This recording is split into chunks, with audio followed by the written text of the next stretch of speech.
안녕하세요. 인공지능 휴머노이드 로봇을 위한 소프트웨어 교육 역량 강화 원격 연수에 참여해 주셔서 너무 감사합니다. 저는 이번 진행을 맡은 합천초등학교 교사 김규섭이라고 합니다. 만나 뵙게 돼서 반갑습니다. 네.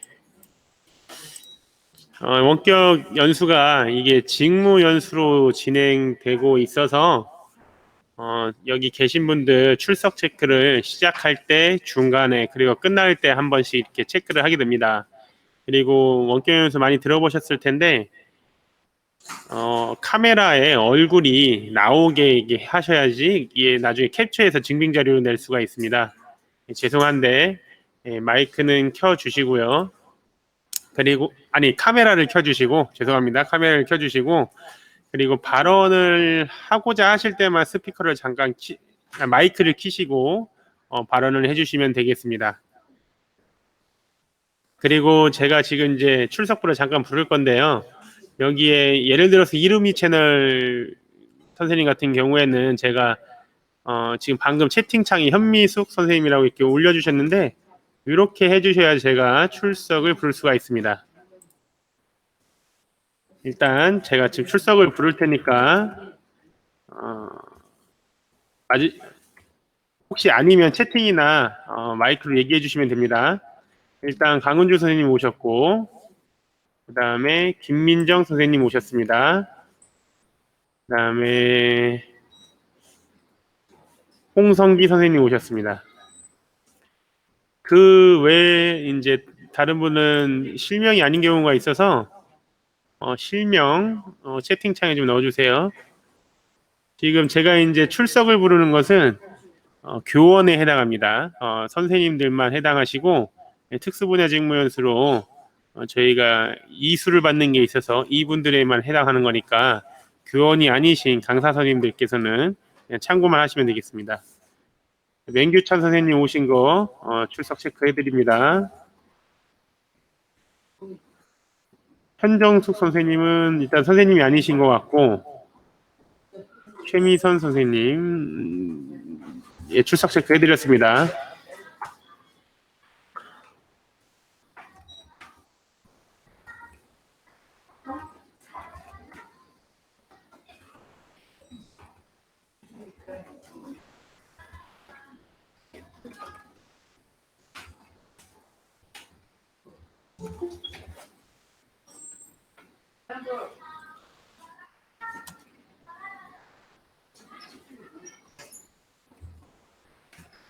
성재현 선생님 출석 체크해드리겠습니다.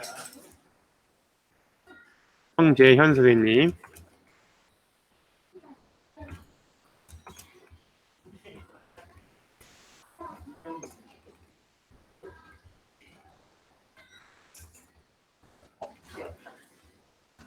그리고 제가 채팅창에 지금 출석하신 분, 아직 미참석하신 분 이름 올려드렸는데 혹시 잘못됐으면 채팅창으로 남겨주시면 되겠습니다. 그리고 중간중간 참석하시는 분들 제가 체크해서 출석 처리해드리겠습니다.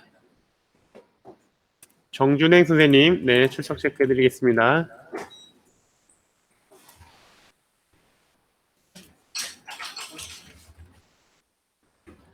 한번 말씀드리는데 특수분야 직무연수 이수하시는 선생님, 선생님은 카메라 켜셔야 됩니다. 자, 지금부터 강사 선생님 소개해드리겠습니다. 저희 원격 연수를 진행해 주실 한국로봇교육연합회 조이현 대표님을 소개해드리면서 저는 이만 끝날 때까지 잠시 빠져 있도록 하겠습니다. 박수로 맞이해 주세요. 네, 안녕하세요. 한국로봇교육연합회의 조이현이라고 합니다. 이렇게 이제 코로나로 인해서 학교 업무에도 많은 좀 지장이 있으실 텐데 또 시간을 내서 참석을 해주셔서 굉장히 또 감사하다는 말씀을 먼저 드리고요. 이번에 저희가 준비한 연수는 인공지능, 저희 이제 지금 PPT가 강의 원고가 다 아마 공유가 되어 있을 거라고 생각을 해서요. 인공지능 휴머노이드를 활용한 소프트웨어 교육의 방향성이라고 하는 주제로 연수를 마련을 해보았습니다. 4차 산업혁명 시대에 들어서면서 잠시만 제가 좀 펴고서 다시 말씀을 드릴게요. 이거를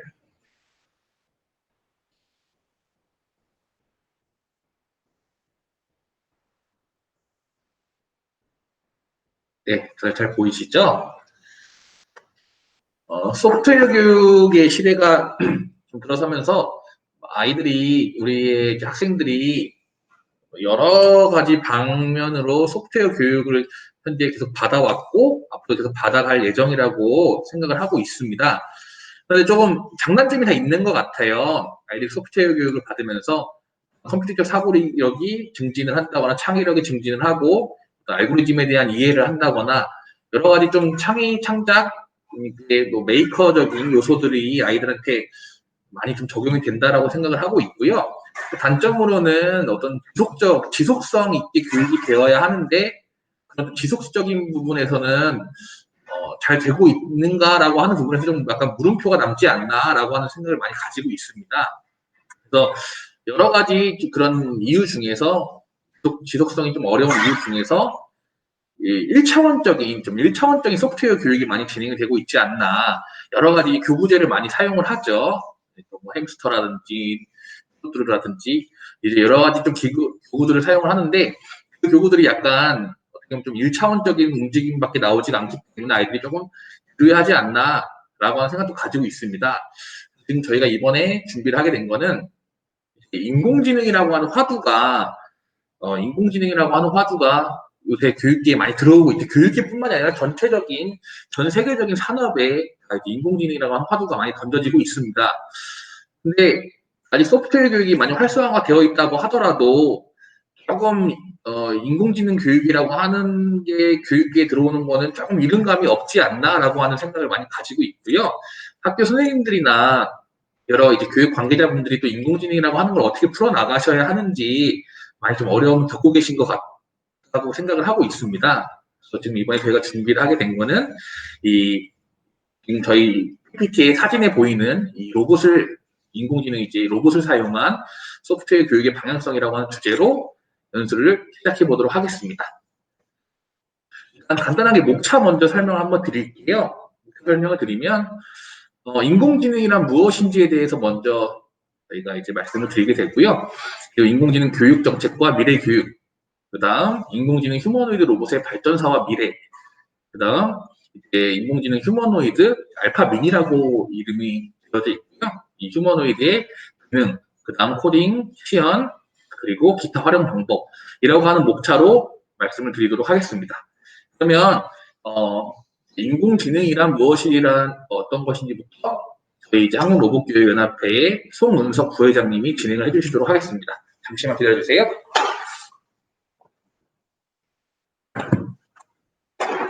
네, 반갑습니다. 오늘 PPT 이론을 맡은 송은석입니다. 인공지능이란 주제에 대해서는 많이들 아실 거라고 생각이 됩니다. 그래서 인공지능 주제, 이론, 기술 이런 부분들에 대해서 이제 자세히 설명을 드리고, 그 다음에 이걸 기반으로 해서 앞으로 어떻게 교육이 변화가 될지를 한번 살펴보고, 그 다음에 저희가 사용하려고 하는 인공지능 로봇이 가지고 있는 특징, 그리고 앞으로 이 로봇을 활용해서 어떻게 수업을 할지에 대해서도 구체적으로 살펴보려고 합니다.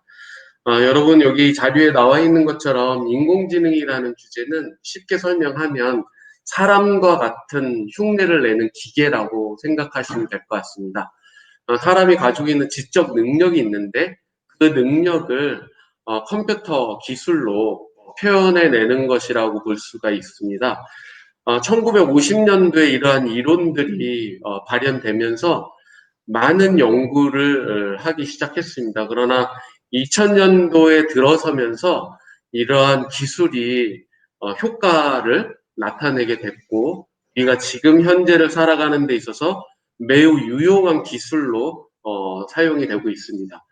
가장 큰 발전에 있어서 첫 번째라고 꼽는다면 컴퓨터 기술입니다. 컴퓨터 연산 능력이 굉장히 향상된 것을 들 수가 있습니다. 사람이 생각하는 것처럼 이 컴퓨터도 계산을 해야 되기 때문에 계산할 수 있는 속도가 굉장히 빨라야 합니다. 그래서 컴퓨터의 성능이 빨라질수록 인공지능의 성능도 빨라진다고 보면 될 것 같습니다. 그러니까 기계가 필요한 것이죠. 이 기계 플러스 이 기계를 운영하는 소프트웨어라고 하면 알고리즘이라고 들 수 있습니다. 즉, 어떤 문제를, 어떤 환경을, 어떤 것들을 해결하려고 하는 그러한 주제를 사람이 해결하는 것과 같은 순서와 방법들을 활용을 해야 되는데, 이런 과정들을 해결할 수 있는 과정을 알고리즘이라고 생각을 하시면 될 것 같습니다. 쉽게 표현해서요. 그래서 기계의 발달과 알고리즘의 발달로 인해서 현재 우리가 생활하고 있는 현 시점에서의 인공지능은 매우 발전해 왔다고 볼 수가 있습니다. 이 두 가지만 있으면 되는 것이 아니라 기계가 있고 그 다음 알고리즘이 있다라고 하면 또한 필요한 것이 데이터입니다. 인공지능은 사람과 같이 데이터를 가지고 그 데이터를 분석하고 학습하고 추론하는 기능을 가지고 있습니다. 그래서 데이터가 없이는 아무리 기계가 빠르고 아무리 이 기계를 활용해서 처리할 수 있는 그런 프로그램이 좋다 하더라도 데이터가 없으면 안 됩니다.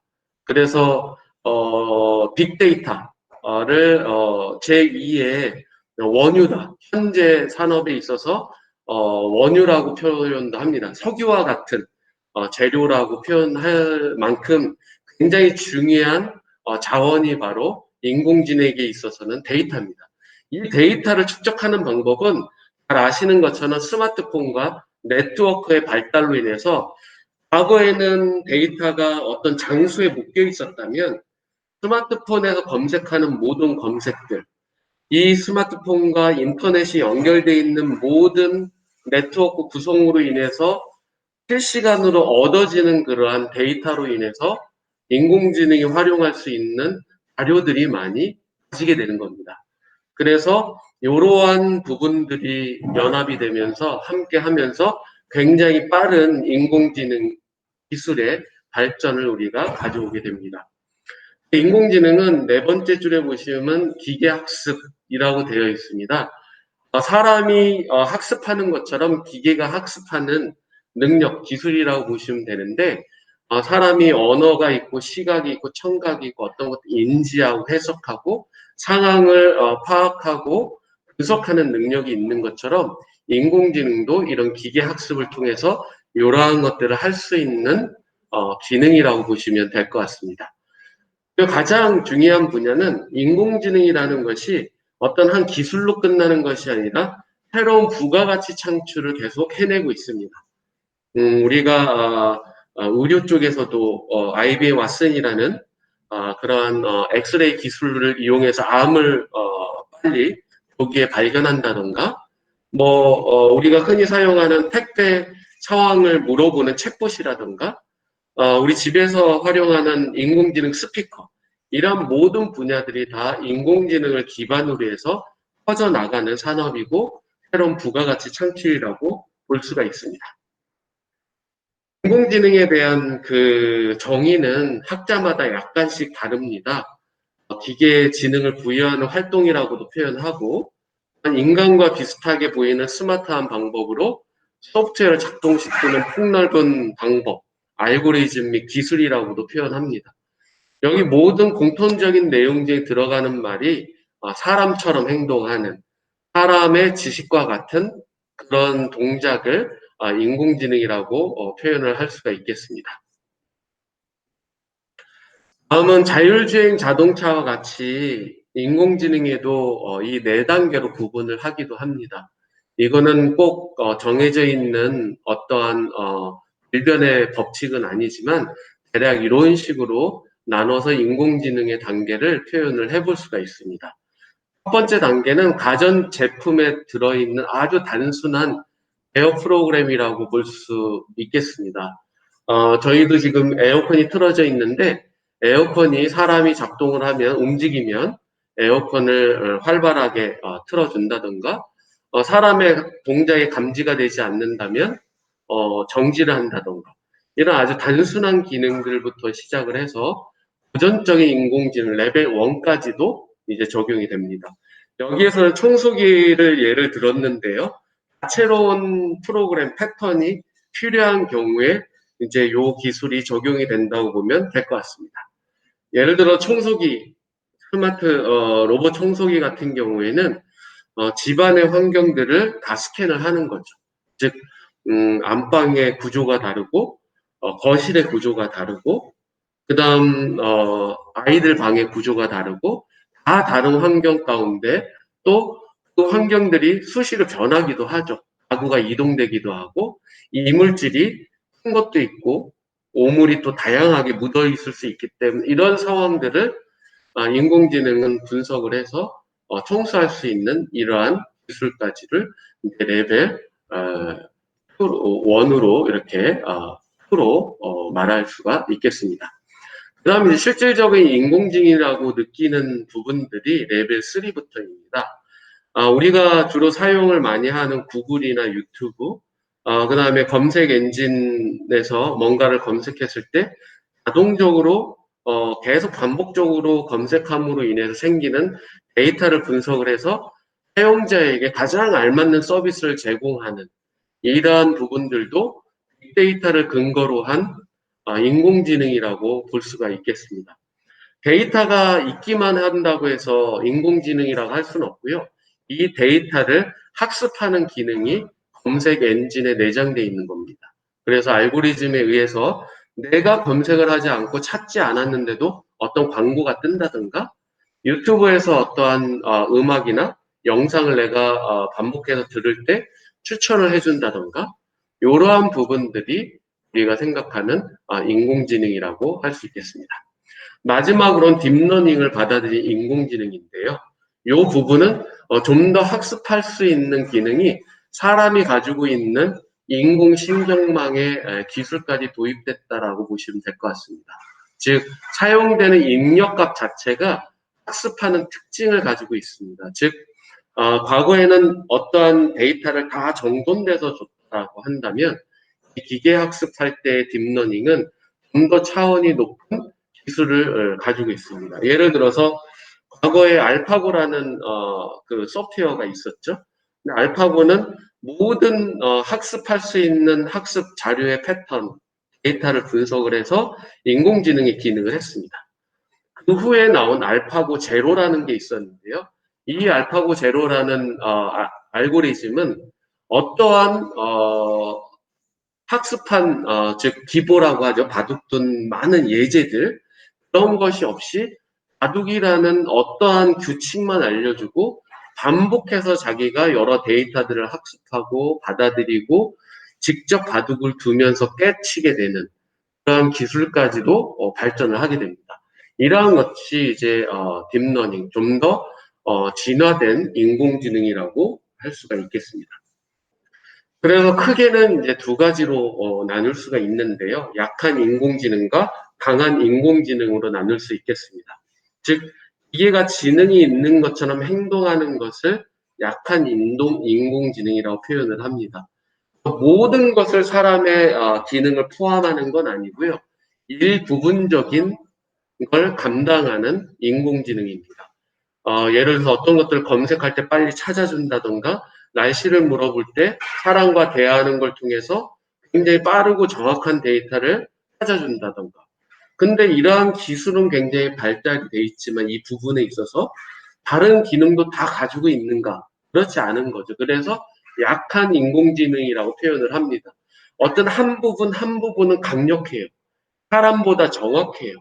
그리고 사람은 어떤 일을 하면 지치기도 하고 실수하기도 하는데 이 약한 인공지능의 서비스는 굉장히 그 부분에 있어서는 강력한 기능을 가지고 있습니다. 다만 모든 사람의 기능을 포함하고 있지 않다라는 단점이 있고 기술자들이 하고자 하는 방향성은 그런 쪽에 있는 강한 인공지능을 만들기 원하는 겁니다. 즉 기계가 사람과 같은 거죠. 소피아라는 인공지능 휴머노이드 기억하실 텐데요. 기계지만 겉에는 완전 사람과 같은 그리고 사람의 감정과 느낌도 받아들일 정도로 우수한 그러한 인공지능 기술들을 가지고 계속 도입되고 있는 것을 볼 수가 있습니다. 이 부분에 있어서는 실제적으로 이런 강한 인공지능이 가능하냐, 가능하지 않냐, 양분되는 것이 사실입니다. 기술적으로도 그렇고 현실적이냐라고 이야기했을 때는 아직은 미지수인 요소들이 많이 있지만 과학기술자들은 이 부분을 향해서 달려가고 있고 지금 저희가 체험하려고 하는 이 인공지능 휴머노이드 같은 경우에도 완벽하지는 않지만 정말 귀엽고 친근감 있고 사람을 대하는 것과 같은 그런 착각을 할 정도로 굉장히 감성적인 인공지능 기술들이 발전되고 있고 개발하고 있고 월등히 나은 제품을 생산해내기 위해서 노력하고 있다는 것을 볼 수가 있습니다. 지금 보시는 도표는 인공지능이 가지고 있는 그러한 흐름도라고 보시면 될 것 같습니다. 반복적인 내용이긴 한데요. AI라는 맨 위에 보시면은 인지와 학습과 추론이라고 되어 있습니다. 사람과 똑같은 기능인데요. 어떠한 것들을 구분하는 기능을 인지입니다. 아, 이거는 사과야. 아, 이거는 고양이가 아니라 호랑이야. 이러한 것들을 인지하는 기술이죠. 사람으로 따져 오감이라고 표현할 수도 있고, 이 오감으로 느낀 것들을 무엇인지 판단할 수 있는 뇌의 기능을 가지고 있는 것처럼 사람이 이 AI도 이러한 기능들을 가지고 있습니다. 단지 어떠한 것들을 구분할 뿐만 아니라 학습의 기능이 꼭 들어가야 인공지능이라고 할 수가 있습니다. 그래서 많은 데이터와 인지를 통해서 어떠한 결과값을 내기 위한 학습이 주어지게 됩니다. 그리고 가장 중요한 것이 많은 영화에도 나와 있는 것처럼 수많은 데이터를 분석을 해서 앞으로 어떠한 일이 일어날 거라고 추론하는 기능들이 AI의 가장 중요한 뭐라고 할까요? 매력적인 부분이라고 할 수 있습니다. 최근에도 미국 같은 경우는 이런 우범 지역을 AI로 검색을 하고 데이터를 축적을 해서 어떤 시간대 어떤 환경에 범죄가 일어날 것이라고 추론을 해서 그쪽 지역을 순찰하게 한다던가 어떠한 상황이 벌어지기 전에 미연에 예방하는 그런 기술들이 굉장히 많이 도입이 되고 있습니다. 지금 뭐 카카오 택시라던가 일본 같은 경우는 AI 기술을 활용을 해서 많은 데이터를 확보를 하고 어떤 곳에서 손님이 많이 콜을 하는지 어느 곳에서 어느 곳으로 많이 이동을 하는지 이러한 것들을 분석하고 학습한 후에 추론을 하는 거죠. 이미 일어나지 않았는데 일어날 것이라는 가정하에 그러한 업무를 대신하도록 명령을 내리는 기능이 이제 AI의 기능이라고 할 수 있겠습니다. 그래서 맨 밑에 보시면 이러한 인지와 학습과 추론이 가능하게 되려면 맨 밑에 있는 IoT, 사물 인터넷의 자료 수집이 필요하게 됩니다. 이러한 자료 수집을 통해서 이 자료가 어떤 CCTV에만 머물러 있는 것이 아니라 자율주행 자동차에만 머물러 있는 것이 아니라 어떠한 의료, 헬스케어 장비에만 머물러 있는 것이 아니라 이러한 자료들이 인터넷과 5G를 활용해서 전송하게 됩니다. 이런 것이 이제 클라우드 컴퓨팅 환경에 축적이 되면서 인공지능을 활용하게 됩니다. 그래서 모든 지금의 눈에 보이는 기술들이 인공지능과 뗄래야 뗄 수 없는 관계를 가지고 있고 모든 하나하나의 기술들이 계속 다 연관되어 있는 기술로 발전되고 있다는 것을 볼 수가 있겠습니다. 다음으로는 이제 우리 생활 가운데 사용되고 있는 인공지능에 관련된 부분들인데요. 가장 중심에 지능형 반도체라고 되어 있고 컴퓨팅 파워, 알고리즘 이렇게 되어 있습니다. 알고리즘하고 컴퓨터 파워는 설명을 드렸고요. 지능형 반도체, 조금 더 나아가게 되면 인공지능 CPU 개발에 굉장히 박차를 가하고 있습니다. 인텔이라든가 한국 전파 연구소라든가 이런 모든 곳에서 기존의 컴퓨터가 처리하던 그런 CPU의 성능이 아닌 인공지능 기술을 알고리즘에 최적화되어 있는 이러한 CPU 개발에 굉장히 투자를 많이 하고 있습니다. 그리고 그래픽 카드에 있어서도 인공지능을 해석할 수 있는 그런 그래픽 카드 개발에도 굉장히 많은 투자를 하고 있습니다. 이러한 인공지능을 구현해내기 위한 하드웨어적인 부분들이 많이 발전되고 있다라고 보시면 될 것 같고, 이러한 것을 중심으로 해서 우리 생활 가운데는 매우 편리한 기술들이 적용되고 있다는 것을 볼 수 있습니다. 핀테크, 에너지 신산업, 스마트 시티, 드론, 이런 모든 것들이 다 인공지능과 연관되어 있는 기술이고 우리 삶 가운데 중심에 서 있다라는 것을 우리는 살펴볼 수가 있습니다. 우리가 이렇게 실감하든 않든 이러한 도표를 봤을 때, 이러한 흐름들을 봤을 때 앞으로 얼마나 더 많이 바뀌게 될지에 대해서 예측을 할 수 있을 것 같습니다. 자, 이러한 인공지능에 관련된 이론을 기반으로 해서 우리의 교육은 어떻게 바뀌게 될 것인지, 앞으로 어떠한 인재가 필요한지를 살펴보려고 합니다. 지금 교육 정책에 있어서 지금 정부가 가지고 있는 또 앞으로 지향하는 방향들이 요런 플랜으로 짜여져 있다고 보면 되겠습니다. 최근 들어서 갑자기 인공지능에 대한 중심이 화두가 되고 있기보다는 지금 드러나는 것이 그렇고 오래전부터 인공지능에 관련된 소프트웨어 교육에 관련된 부분들이 집중돼 있었다라는 것을 알 수가 있습니다. 특히 초등학교 저학년 같은 경우에는 인공지능을 대하는 데 있어서 학습자 입장에서 어렵고 재미없고 뭔가를 또 하나의 수업을 들어야 되는 걸로 와닿으면 절대 안 된다고 생각합니다. 그래서 여기 보시는 것 같이 초등학교 저학년은 흥미를 중심으로 합니다. 놀이와 체험을 활용을 해서 인공지능과 소프트웨어 교육이 쉽고 재밌고 내가 활용하는 데 있어서 편리한 거구나라고 느끼게끔 해야 합니다. 그래야만 이것이 우리 삶 가운데 연관되어 있고 관심을 더 가질 수 있는 그러한 기회를 더 학생들에게 제공하게 됩니다. 그래서 AI와 연관된 책 읽기라던가 수학에 있어서도 자기가 반복적으로 틀리는 어떤 문제에 대해서 AI가 안내를 해준다던가 동화를 보면서 학습을 하는 그런 다양한 교육 콘텐츠들이 개발되어 있고 지금 학생들이 사용하고 있는 것을 볼 수가 있습니다. 다음으로 이제 초등학교 중간 고학년부터 중학교 학생들인데요. 이때부터는 이제 필수 교육으로 교육이 이제 개편이 되게 됩니다.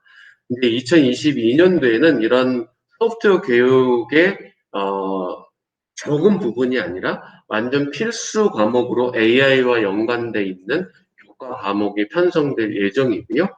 고등학교는 자발적 심화 학습이라고 해서 중점 학교를 중심으로 해서 인공지능 교육들을 강화하고 있습니다. 대학과 대학원 이러한 부분들은 말할 것도 없이 굉장히 많은 인재들을 양성하기 위해서 과목이 이제 작년부터 개설이 돼서 진행되고 있는 것을 알 수 있습니다. 그럼 이제 미래 전문가들이 공통적으로 예측하고 있는 앞으로의 이제 상황에 대해서 설명을 드리려고 합니다.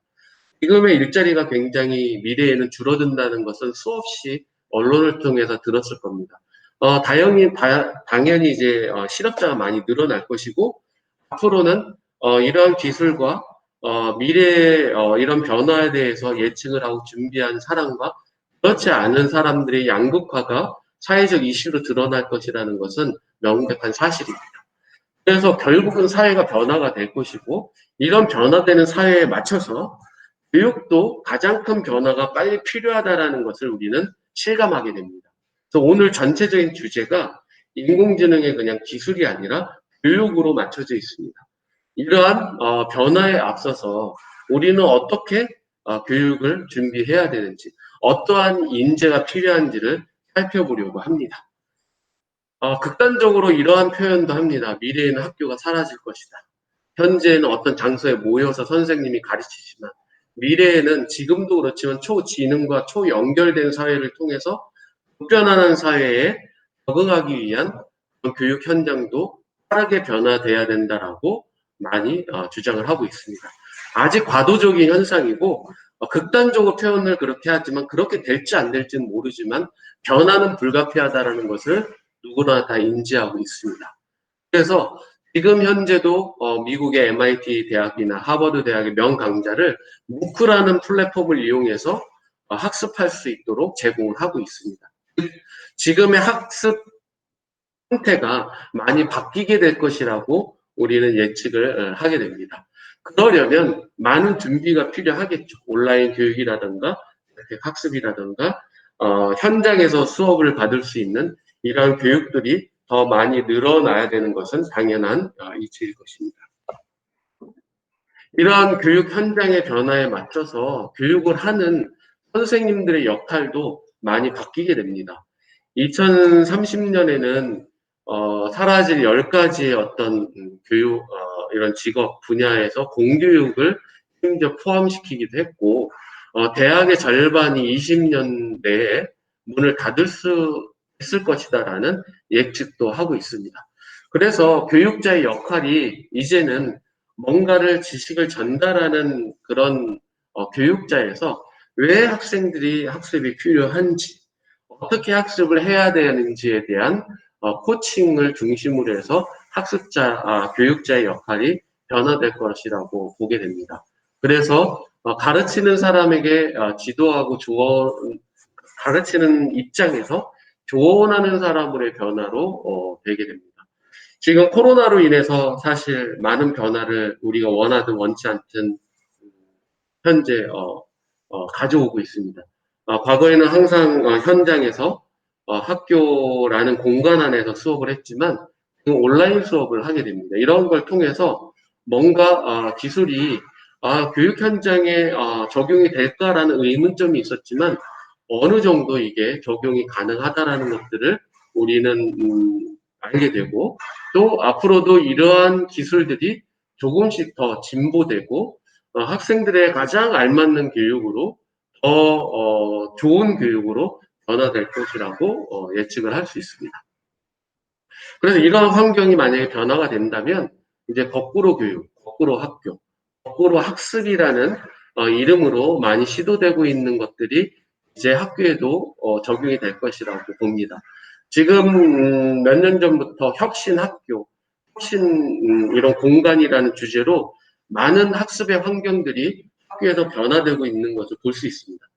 과거에는 선생님 중심으로 학생들에게 뭔가 전달하는 그런 형태였지만 행정과 교육과 가르치는 교수자의 모든 환경들이 학생들에게 정말 중심이 되는 교육으로 변화되고 있다는 것을 볼 수 있습니다. 그래서 학생들이 미리 학습을 하고 그다음에 토론 위주의 교육으로 변화되는 것을 거꾸로 교육이라고 표현을 합니다. 이러한 교육이 되려면 온라인 영상이라든가 다양한 자료들이 많이 구축이 되고 학생들에게 제공이 되어야 된다고 생각합니다.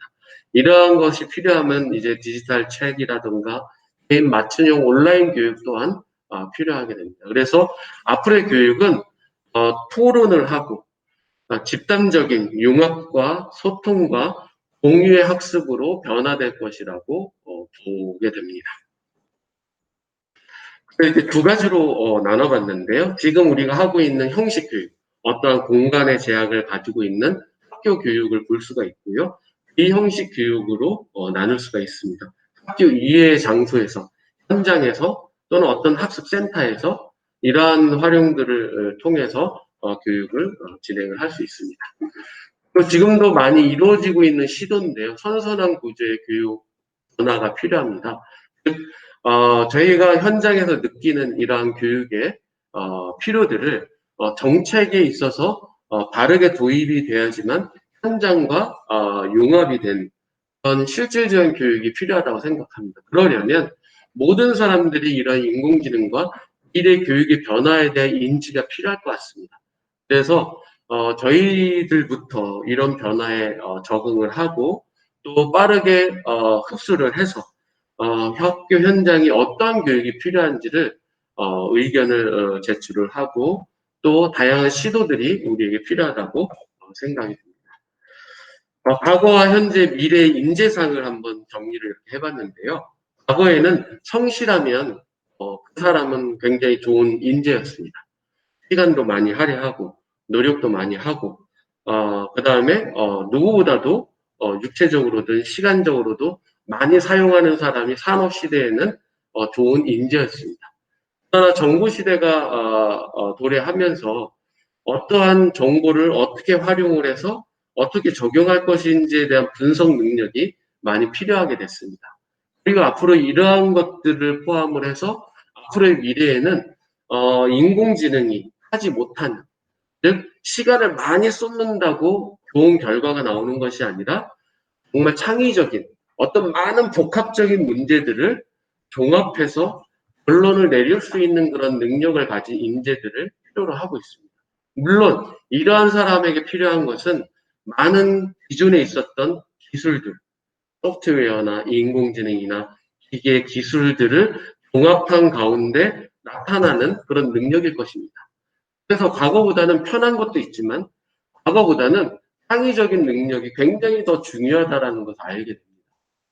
예전부터 창의성과 융합성과 어떤 응용 능력이라든가 메타 인지라든가 굉장히 많은 것들을 이야기해 왔지만 지금 더 절실하게 느끼고 있는 현실을 우리는 직시하게 됩니다.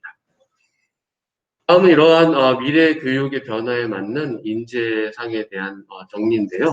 과거에는 없었던 표현들을 많이 사용하게 됩니다. 세 번째 줄에 나와 있는 대로 데카르트 마케팅이라고 하는데 기술과 그 다음에 예술의 혼합이라고 보시면 될 것 같습니다. 기술만 필요한 것이 아니라 이 기술을 활용해서 어떻게 예술적으로 사람에게 또 이 사회에게 적용할 것인가가 중요시 여기게 된 것이죠. 과거에 어떤 도시를 건축을 할 때 건물만 많이 튼튼하게 지으면 됐지만 지금은 어떻습니까? 자연 친화적인 많은 인공적인 기술과 많은 어떤 기술적인 부분들이 자연과 융합된 것들을 우리는 보면서 사람이 살기 좋은 도시, 아파트, 그런 환경이라고 느끼는 것처럼 이러한 예술적인 감각이 기술과 연합이 돼야 된다는 것들을 보게 됩니다. 그리고 이런 과학적인 기술도 아트적인 요소와 연합이 돼야 된다는 것들을 우리는 보게 됩니다. 그래서 이렇게 복잡하고 어려운 기술들이 이제는 사람이 해야 되는 일들이 아니라 기계가 해야 되는 일들로 점점점 더 많이 남게 됩니다. 그래서 인간이 가지고 있는 고유 그런 특징들을 더 발전시켜야 된다는 것을 알 수 있습니다. 그래서 제가 진로 진학이나 강연을 할 때 학생들한테 이런 얘기를 자주 합니다. 인공지능이나 기계나 뭐 로봇이나 소프트웨어나 이런 부분들이 딱딱하게 느껴지는 학생들도 있을 텐데 이러한 것이 기반으로 돼서 정말 예술적인 감각들이 포함이 될 때 여러분이 가지고 있는 그런 독서한 그런 많은 지식적인 인문 소양들이 이런 기술과 결합이 됐을 때 여러분들의 어떤 재능과 해야 될 일들도 더 풍부해진다라고 안내를 하면서 강연을 할 때가 많습니다. 그래서 우리에게 닥치고 있는 이런 변화들이 어렵고 힘든 것이 아니라 우리 인간이 가지고 있는 그런 창의성의 기반을 두고 생겨나야 되는 부분이라는 것을 알게 됩니다. 그리고 이런 나의 독특한 창의성이 나만 독특하다고 좋은 것이 아니라 이러한 것들을 소통하고 함께 공감하는 그런 능력들을 길러주는 것들을 우리는 중점을 두고 교육해야 되는 것을 볼 수 있습니다. 여기 도표에 보는 것처럼 아트는 기술과 이런 종합적인 분야, 그다음 과학이 연합이 되어서 이런 용어로 변화되고 있고 새롭게 이러한 인재들을 필요로 한다라는 것을 볼 수 있습니다. 다음은 이제 휴머노이드에 대한 발전에 대해서 설명을 드리려고 하는데요. 휴머노이드는 잘 아시는 것처럼 사람처럼 생긴 로봇이라고 보면 됩니다. 그래서 저희가 휴머노이드를 이야기를 지금 하면서 이 다음 시간에 이제 인공지능 휴머노이드 로봇을 이용한 교육을 할 텐데요. 결국은 이제 사회가 어떻게 변하고 있냐면 인공지능과 기술의 연합이 되는 거고 그 다음에 결국 우리 삶 가운데는 사람과 같은 인공지능이 가정마다 TV가 있는 것처럼 컴퓨터가 있는 것처럼 가정에 이러한 로봇이 친숙하게 현존하게 된다는 거죠. 그래서 이러한 기계를 우리가 미리 교육을 통해서 학생들에게 이렇게 친근감 있게 그리고 이러한 기술들을 미리 우리가 실질적으로 미래의 직업에 있어서 필요한 그런 감성적인 창의적인 그러한 직업에도 적용할 수 있다라는 것들을 학생들에게 인지시켜 주는 것이 필요합니다. 모든 기술의 집약체는 그런 휴머노이드 로봇이라고 보면 될 것 같습니다.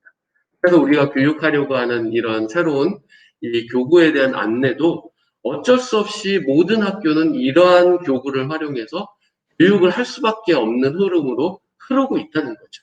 그리고 과거에는 휴머노이드라는 게 그냥 걸어 다니는 깡통과 같은 기계로 표현이 됐습니다. 그러나 발전이 되면서 최근에는 우리 휴고가 재난 구조 대회에서 1등을 하기도 했지 않습니까? 그런 식으로 어떤 힘들고 어려운 일들을 대신하는 로봇으로까지 인지가 됐습니다. 그러나 작년 CES부터는 이런 휴머노이드가 각 가정에 서비스하는 로봇으로 변모되고 있다는 것을 볼 수 있고, 이러한 로봇이 사람과 함께 교육 현장에 도입되고 있는 것들을 우리는 알게 됩니다. 그래서 기존의 AI라고 할 때 단순한 대화라고 했다면, 조금 더 발전한 AI는 바퀴 달린 구조였다면, 지금 최근까지 진보가 되고 앞으로 바뀌어야 될 로봇의 방향성이라고 한다면, 이렇게 족보행으로 걸어다니고 어떤 감성을 전달을 하고 사람과 소통을 하는 이러한 인공지능이 내장되어 있는 휴머노이드 로봇이 중요시 여겨지고 있다는 것을 보게 됩니다. 그래서 여기에 나와 있는 것처럼 이러한 표현으로 발전이 됩니다. 예전에는 단순한 안내자였어요. 그러다가 이제 헬퍼, 뭔가를 도와주는 사람, 도와주는 기계였죠. 그 다음에 이제 최근 들어 협력자로 바뀌게 됩니다. 꼭 없어서는 안 되는 그런 동등한 위치까지도 가게 됩니다. 그 다음에 이제 동반자라는 거는, 이렇게, 우리가 동물을 반려동물이라고도 표현하지 않습니까? 뭔가 공감을 하고, 서로 주고받고, 뭔가, 이렇게 사람과 떨어져 있는 어떤 존재가 아니라 공유하면서 살아가는 그러한 존재까지도 발전이 되었습니다. 그리고 이제 전수자에 이르는 정도까지도 이제 방향성을 두고 강한 인공지능으로까지도 바라보면서 연구를 하고 있습니다. 이러한 흐름에 맞춰서 우리가 교육을 하고 있고 인공지능 휴머노이드에 대한 학습이 필요하다고 이제 안내를 드리는 것입니다. 지금 왼쪽에 보시는 거는 소프트뱅크의 로보틱스사의 나우라는 IBM 왓슨 탑재 로봇입니다. 이것은 현장에서도 활용이 됐는데요. 이마트에서 어떤 물건을 찾으려고 할 때 물어봤을 때 안내해주는 약간 공간이 제약된 가운데서 서비스 로봇으로 활용이 됐습니다.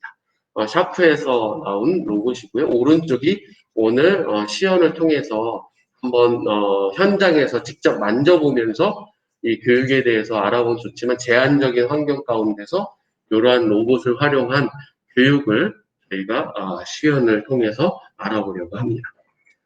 그러면 이제 잠시 한 이론은 이 정도로 마치고요. 한 5분 정도 잠깐 브레이크를 시간을 갖고 휴머노이드에 대한 이제 교육을 실습을 진행을 하려고 합니다. 잠시 후에 또 뵙겠습니다.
네. 하나, 둘, 셋.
연습 좀 하면 나겠어요.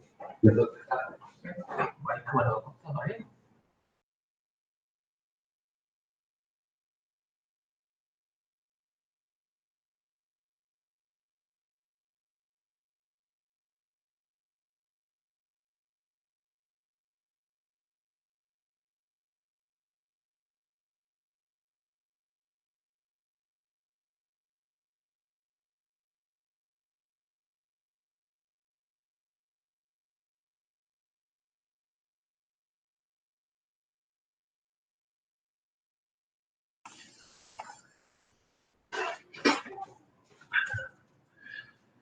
네, 이제 인공지능 휴머노이드 알파 미니라고 하는 로봇에 대해서 소개를 간단하게 좀 드리고 그리고 시연해 보도록 하겠습니다.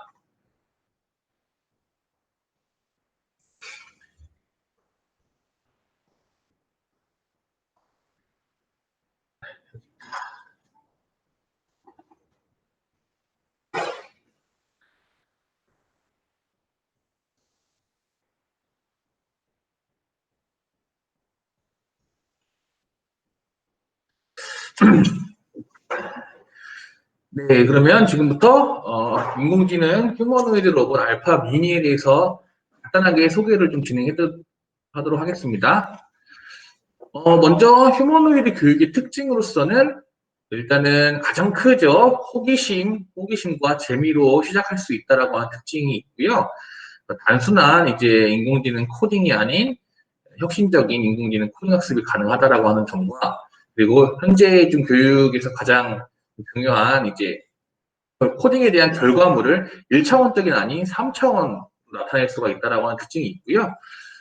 그리고 이 로봇과 어떤 교감을 통해서 감성 교육이라든지 표정 같은 걸 통해서 소통할 수 있는 교육을 할 수 있다라고 하는 특징이 이제 있게 되고요. 그리고 스마트 기기 또는 태블릿이나 스마트폰하고 컴퓨터 통해서 코딩을 할 수 있다라고 하는 특징을 가지고 있습니다. 이 알파 미니라고 하는 로봇은 네이버에서 개발한 이제 인공지능 API가 있습니다. 클로바라고 해서요. 그 네이버 클로바라고 해서 이제 인공지능 API인데 모든 이제 데이터가 많이 쌓여져 있는 하나의 큰 데이터베이스라고 생각을 해주시면 될 것 같아요. 클로바라고 하는 것은요. 그 클로바가 탑재가 되어 있기 때문에 조금 이따 저희가 이제 시연해서 보여드릴 거지만 어떤 음성 인식이라든지 카메라를 통한 비전 인식, 사람을 판별한다든지 예를 들면 뭐 오늘의 날씨는 어떤지 어떤 번역을 해준다든지 이런 다양한 기능들이 네이버에 있는 기능들 그대로 이 로봇에 탑재가 되어 있다고 생각해 주시면 될 것 같아요. 간단하게 이제 그 로봇의 스펙을 저희가 정리를 해 보았는데요. 일단은 로봇의 머리 쪽에 터치 센서가 있어서 이 터치 센서를 어떤 터치를 함으로써 동작을 구현해낸다거나 여러 가지 이제 좀 센서를 사용한 기능들이 가능하고요.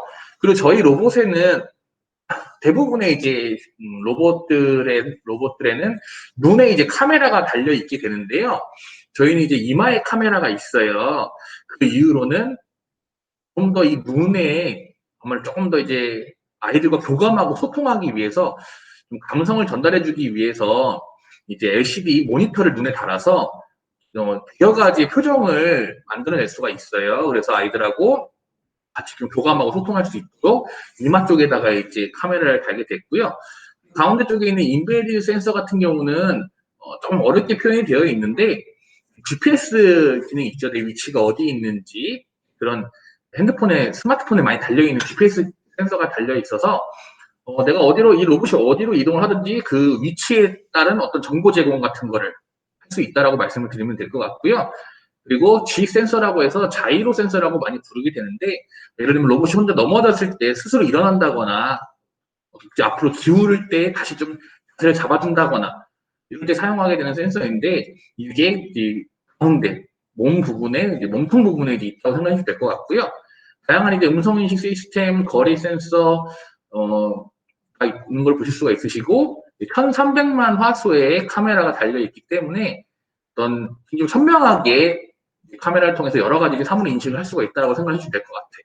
그리고 많이 궁금해하시는 게 이제 배터리 쪽인데 배터리 같은 경우는 완충되었을 때 제가 조금 전에 댄스를 한번 보여드렸잖아요. 이런 이제 동작들을 계속 구현을 해낼 때에는 6시간 정도까지 사용이 가능하고요.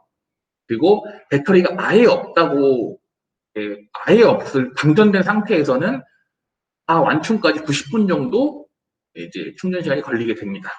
그리고 서브모터는 14개의 서브모터가 있기 때문에 머리부터 다리까지 14개의 서브모터가 다 달려 있어요. 그래서 다양한 어떤 동작들을 만들어낼 수가 있다라고 말씀드리면 될 것 같고요. 좀 가장 좀 특징적인 부분들이 이제 6가지로 저희가 정리를 할 수가 있을 것 같아요. 일단 디자인적인 부분.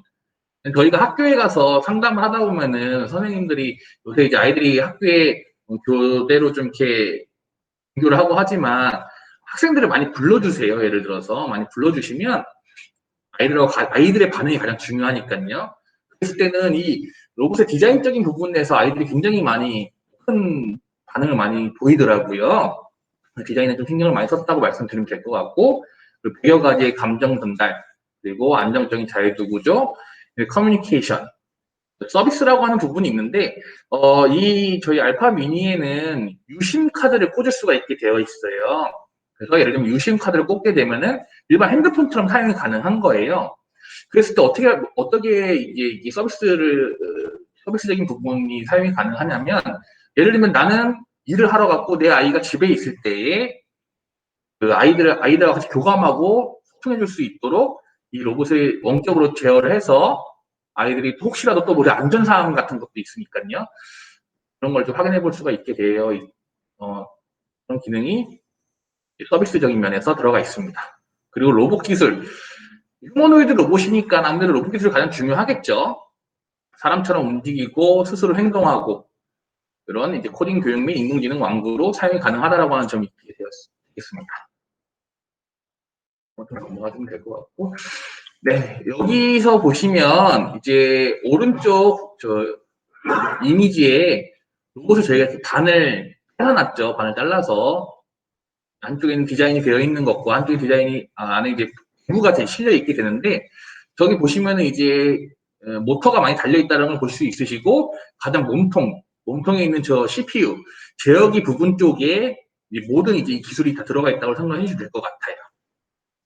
이렇게 제가 보여드리고 지금부터는 이제 저희가 시연을 통해서 이 로봇이 어떻게 작동이 되는가를 한번 보여드리려고 하는데요. 이 PPT를 저희가 계속 켜놓고 이제 프로그램을 켜가지고 이제 어플리케이션하고 PC로 사용하는 2가지 코딩을 저희가 시연을 할 거거든요. 그래서 선생님들은 이제 봐주시면서 로봇이 어떻게 움직이는지 함께 같이 봐주시면은 이해가 편하실 것 같습니다. 지금부터는 시연을 시작해 보도록 하겠습니다.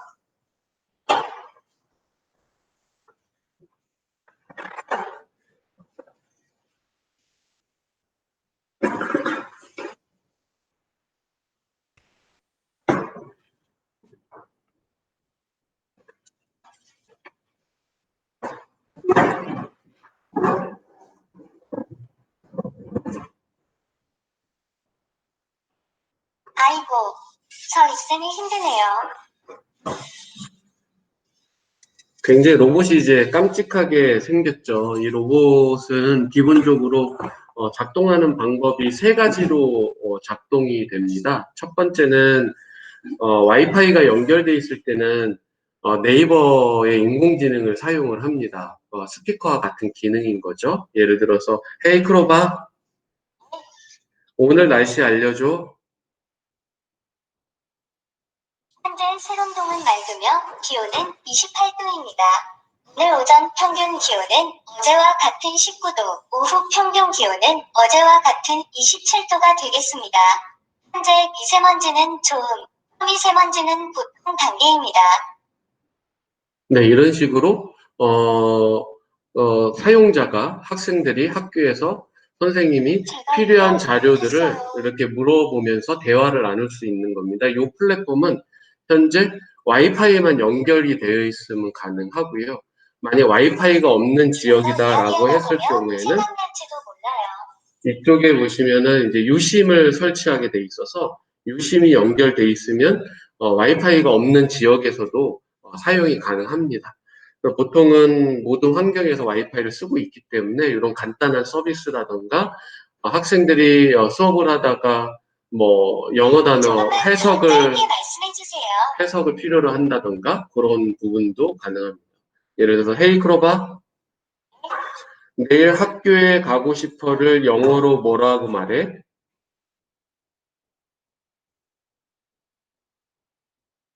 I want to go to school tomorrow. 네, 이런 식으로 다양한 기능을 쓸 수가 있고, 지금 보시는 이 구글의 블록미라는 플랫폼은 이제 코딩할 수 있는 화면입니다. 그래서 이렇게 코딩도 가능하고, 그다음 PC 코딩도 가능합니다.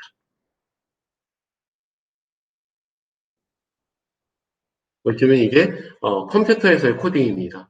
그래서 첫 번째 말씀드린 대로 와이파이로 필요한 정보들을 검색하고 물어보고 대화하고 인공지능을 학생들이 재미있게 활용할 수 있는 그런 플랫폼이 있고 그 다음에 학교 현장에서 스마트폰을 활용을 해서 이제 수업을 하거나 아니 컴퓨터를 활용해서 인공지능 수업을 할 수 있는 그런 세 개의 플랫폼으로 이 알파 미니로 활용을 할 수 있다고 보시면 될 것 같습니다. 그래서 대략적인 AI 수업 계획서인데요.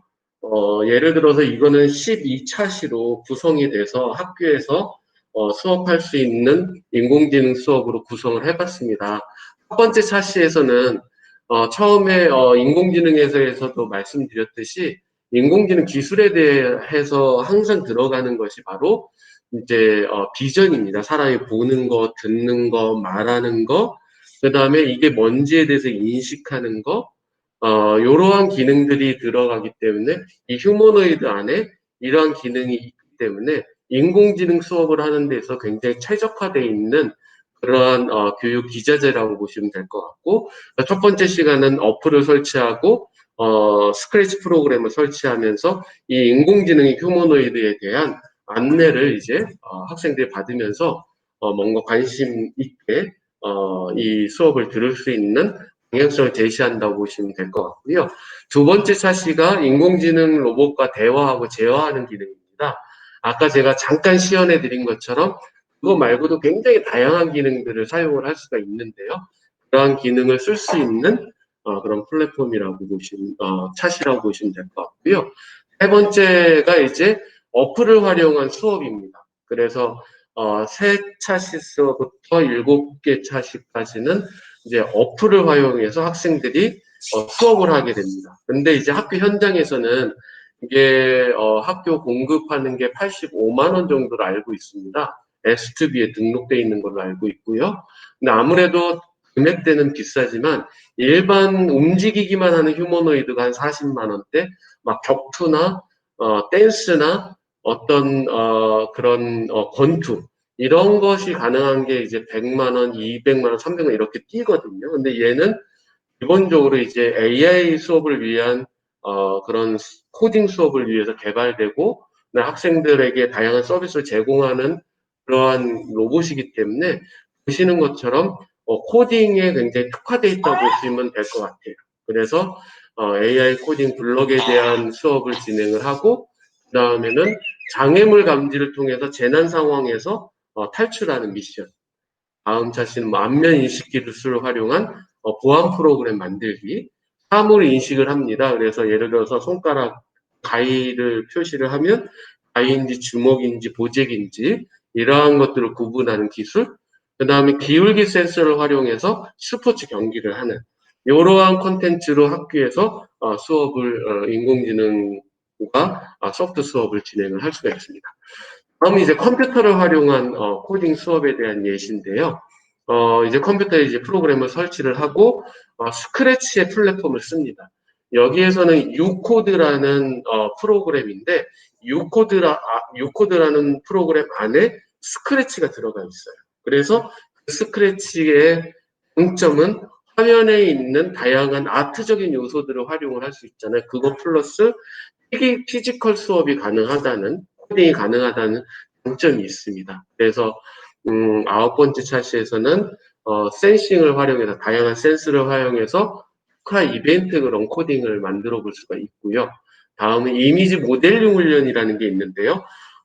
인공지능 수업을 할 때 있어서 잘 아시겠지만 꼭 빠지지 말아야 될 것들이 이제 데이터 축적입니다. 이미지 모델링이라는 거는 제 사진을 막 찍어요. 제 사진을 찍고 이 찍은 사진을 이제 학습을 하는 거죠. 모델링이라는 표현도 되고요. 이게 학습이 완벽하게 잘 됐다라고 할 때 이제 코딩 프로그램으로 전환이 됩니다. 그래서 그 코딩 전환된 활용할 수 있는 그 API 기술의 프로그램을 쓸 수 있도록 블록화 시킵니다. 그래서 보안 프로그램을 개발할 수 있도록 그렇게 수업을 진행할 수가 있습니다. 다음은 이제 사물인식을 통한 휴머노이드 제어인데요. 예를 들어서 1번일 때 어떤 표정이나 어떤 댄스나 이러한 것들을 활용할 수 있도록 프로그램 수업이 가능하고요. 그 다음에 12번째 차시에는 사회적인 문제에 대해서 주제를 던지고 그 문제를 해결할 수 있는 방법들 게임으로 제작해보는 그런 수업 차시로 진행을 해볼 수가 있습니다. 그러면 이제 AI 코딩 시연을 이제 구체적으로 해볼 텐데요. 보시는 것처럼 어플을 설치를 하면 이러한 메뉴가 뜨게 됩니다. 이 메뉴에서는 1번은 코딩을 하는 거고요. 2번은 아까 저희가 시작할 때 댄스를 했던 것처럼 다양한 동작에 대한 것들이 이제 내장이 되어 있습니다. 영상통화는 외부에서 이제 현장에 로봇이 있는 곳을 이제 비추는 겁니다. 그냥 화면만 비추는 게 아니라 움직이기도 해요. 원격 조종을 해서 반려동물이나 학교 상황, 학생들이 어떻게 지금 수업을 하고 있는지, 뭐 운동장에다 갖다 놔도 돼요. 운동장에다 갖다 놓으면 운동장의 상황, 뭐 학교 출입문에다 놓으면 학교 출입문의 상황을 원격으로 스마트폰으로 체크를 할 수 있습니다. 앨범은 사진 찍는 기능이 있어서요. 사진을 계속 축적해 놓을 수가 있고요. 미니의 친구라는 메뉴는 나의 사진이나 친구들의 사진들을 다 입력해 놓고 보안 프로그램을 할 때 사용을 합니다. 전화는 이제 유심을 연결하면 전화를 할 수 있는 거고요. 블록 코딩은 이렇게 쉽고 다양한 색깔로 되어 있습니다. 그리고 맨 밑에 보시면 컨트롤러 코딩 세팅이라고 되어 있는데 이건 뭐냐면 이 로봇으로 뭐 격투라든가 축구라든가 이런 전용은 아니지만 이 코딩 플랫폼 안에 조종기 버튼들이 있어요. 여기 맨 밑에 보시면은 조종기 버튼이 있잖아요. 그 버튼을 눌렀을 때 어떤 동작을 한다라는 코딩을 할 수 있는 내용이라고 보시면 될 것 같습니다. 이렇게 다양한 블록들을 활용해서 코딩을 할 수가 있습니다. 스크래치나 엔트리랑 거의 비슷하다고 보시면 되고 스마트폰이나 핸드폰에서는 이러한 어플을 설치해서 할 때는 구글의 블록리가 굉장히 강력한 좀 이렇게 연동이 쉽게 다양한 전자기기들을 제어하는 데 좋다고 보면 되겠습니다. 지금 이거 보시는 거는 이제 유코드라고 해서 컴퓨터 프로그램으로 코딩하는 내용을 보는 화면입니다. 네, AI 코딩이기 때문에 블록들이 더 컴퓨터에서 다양하게 사용이 되는 것들을 볼 수가 있습니다. 대략적인 이제 블록 코딩에 대한 안내는 이 정도로 마치고요. 직접 이 스마트폰 미러링 기능을 활용을 해서 직접 제어하는 것을 실습을 통해서 보도록 하겠습니다.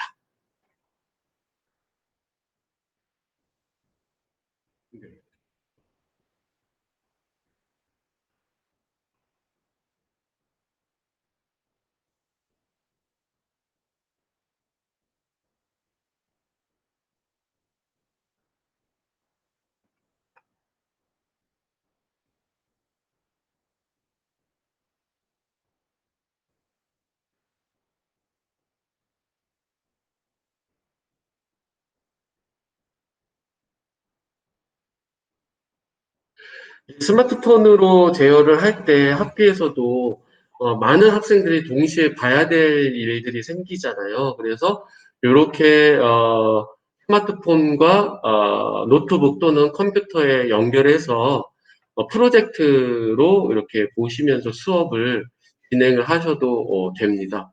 그래서 여기 보시면은 여기 어플이 여기 이렇게 알파 미니라고 있습니다. 이 알파 미니를 선택을 하면 이렇게 화면이 뜨는데요. 이 화면이 어플을 설치했을 때, 실행했을 때 처음 화면입니다. 아까 이 화면은 설명을 드렸습니다. 그러면 이제 코딩 쪽으로 가서 실습을 해보려고 합니다. 코딩이 들어가시면 이런 화면이 뜨고요. 이 화면 상태에서 다양한 동작을 이제 할 수가 있습니다. 그래서 먼저 이제 실행 버튼을 누르게 되면 처음 이제 이 스마트폰과 이 알파 미니라는 휴머노이드와 연동이 됩니다. 연결이 돼서 이제 수업을 할 수 있는 코딩을 할 수 있는 상태가 된다고 보시면 될 코딩 것 모드에 같습니다. 이미 진입했습니다. 이렇게 코딩 이제 모드에서 전원 버튼을 누르면 코딩을 종료할 수 있습니다. 이 상태에서 이제 블록들을 갖다 놓고 이제 코딩을 이제 진행을 하실 수가 있고요. 만약에 이제 연동이 안 된 경우에는 여기 뒤로 가시면은 코딩 모드 종료. 네, 이렇게 보시면은 여기 연결돼 있는 휴머노이드 이게 표시 시리얼 번호입니다. 요거에 의해서 이제 사용을 하시면 되고 다시 코딩으로 다시 돌아가고 이제 모든 수업을 학교에서는 처음에 하게 될 텐데요. 근데 이 휴머노이드 한 대당 스마트폰을 5개를 연결을 할 수가 있어요. 학생들이 이 로봇을 하나를 놓고 요즘은 이제 거리두기 수업을 해야 되고 가까이 붙어서 수업을 못 하잖아요. 그래도 모든 수업이 가능한 게 이 로봇 하나당 이제 스마트폰이나 태블릿을 5개를 연결이 가능해요. 물론 동시에 눌러서 다 다른 프로그램이 움직이면 안 되겠죠. 그래서 기본적으로는 스마트폰 연결돼 있는 걸 코딩을 하고 얘를 움직여요. A라는 학생이. 그리고 B라는 학생도 코딩을 해서 얘를 움직일 수가 있어요. 그래서 학교에서 한 뭐 2대, 3대, 4대만 있어도 인공지능 수업을 수월하게 컴퓨터실을 가지 않더라도 가능하도록 되어 있다라고 보시면 될 것 같습니다. 다시 한번 이제 연동을 하고 간단한 움직임부터 한번 시작을 해보겠습니다.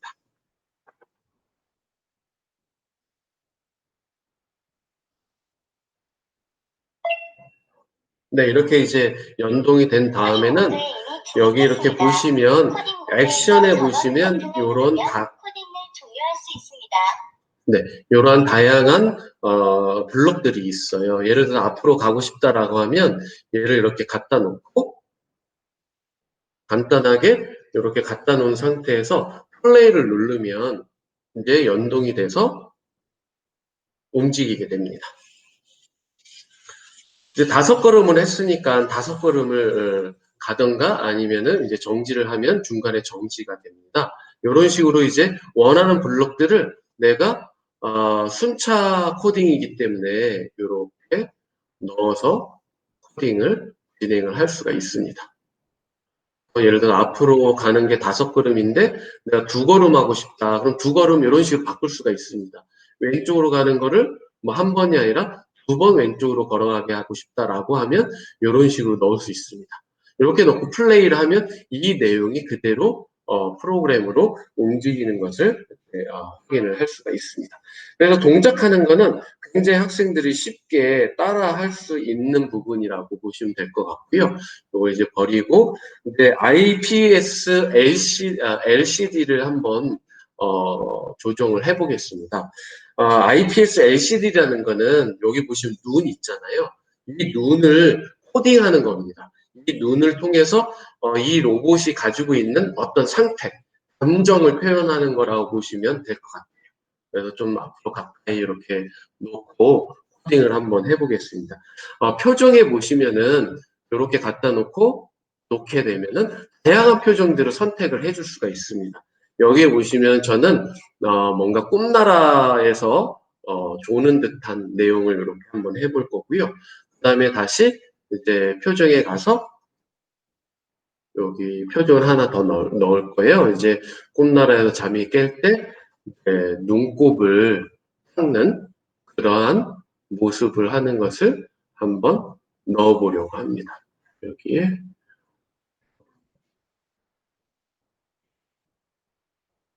네, 이렇게 이제 화면으로는 좀 선명하게 안 보이실 수도 있는데요. 그 다음에 이제 표정 중에 여기 보시면 입 LED라고 있어요. 이 입 LED는 지금 이쪽을 이야기합니다. 잘 안 보이실 수 있는데 이 불이 보시는 것처럼 붉은색이라고 되어 있는데 붉은색, 녹색, 흰색이 있어요. 녹색으로 하면 이 순차적으로 이 두 개의 표정을 한 다음에 녹색으로 불이 켜지는 걸 볼 수가 있습니다. 한번 눌러보겠습니다. 시작.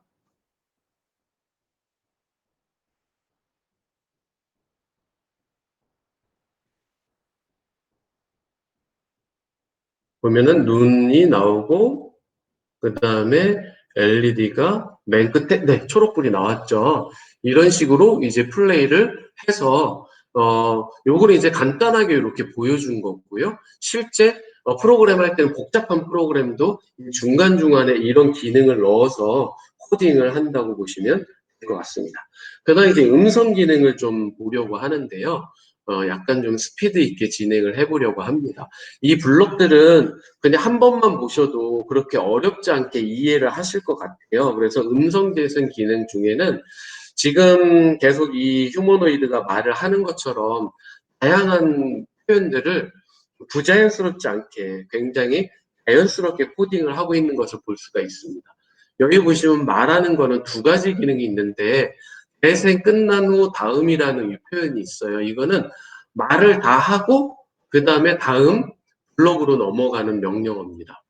만약에 요거를 먼저 놓게 되면은 어떻게 되냐면 동시에 말이 주고 이렇게 말을 하게 돼요. 그래서 요렇게 놓는 것이 낫습니다. 근데 이 밑에 있는 블록이 왜 필요하냐? 어떤 행동을 하면서 움직일 때가 필요해요. 그럴 때는 요 블록을 위에다 놓게 됩니다. 근데 지금 이제 미러링 기능을 쓰다 보니 제가 이거 타이프를 할 수가 없어요. 지금 강의를 하면서. 그래서 여기에서 음성 재생 되어 있는 거를 이제 한번 불러 보겠습니다. 네. 잠시만요. 제가 다른 걸 선택했네요.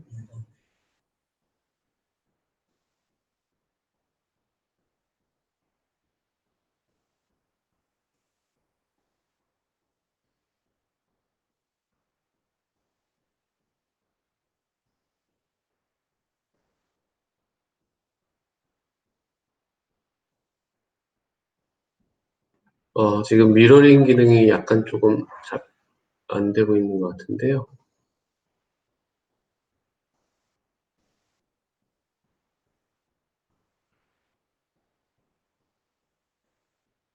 맞아.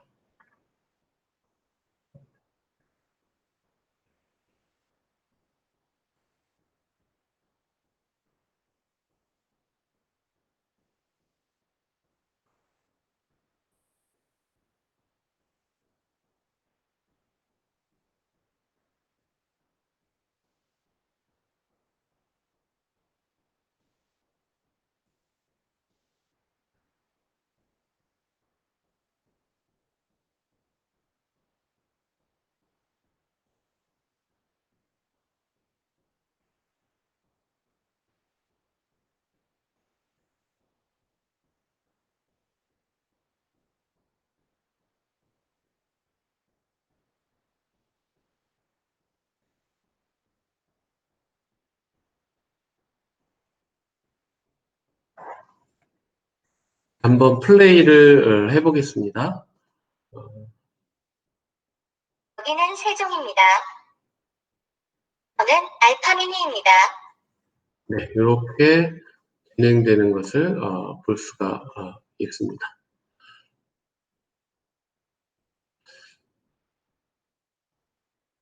다음은 이제 이런 식으로 다양한 이제 미션을 수행할 때 이런 음성을 재생을 하게 됩니다. 영어든 뭐 한글이든 자유롭게 사용이 가능하고요. 그다음에 예를 들어서 저희 미션 중에 미로 통과하는 미션들이 있고 뭔가를 구출하는 미션들이 있잖아요. 그러한 것들을 활용할 때 어떤 표현을 해서 미션을 수행하면 될 것 같고요. 소리 녹음하기 기능이 있어요. 이건 그냥 잠깐 블럭만 안내드리고 넘어가려고 하는데 이제 저작권 때문에 다양한 음악들을 쓸 수가 없어요. 그래서 여기 보시면 음악을 재생할 수 있는 여러 가지 프로그램들은 선택은 할 수가 있습니다. 그래서 다양한 사운드들을 효과 음악들을 이제 사용을 할 수 있는데 요 블록들은 어떤 거냐면 외부의 음악을 녹화를 할 수가 있어요. 나의 목소리도 녹음을 하든 아니면 외부 음악을 녹음하든 녹음 기능이 내장이 되어 있어서 필요한 음원이 필요할 경우에는 이렇게 음원을 내장을 해서 사용을 하시면 될 것 같습니다. 그 다음에 요 알파 미니 이제 머리 부분에 있는 촬영 기능이 있지 않습니까? 그 촬영 기능을 활용을 해서 사람이 보이게 되면 촬영하는 프로그램을 해보려고 합니다. 그럼 이러한 블럭이 있어요. 요게 이제 비전 인식 기능이 있다 보니까 감지에 가시면 이렇게 감지할 수 있는 이런 블럭이 있어요. 만약 지금 모르는 사람이라고 돼 있는데 요걸 선택을 하면 나중에 친구를 추가했을 경우에는 친구 이름들이 나와요.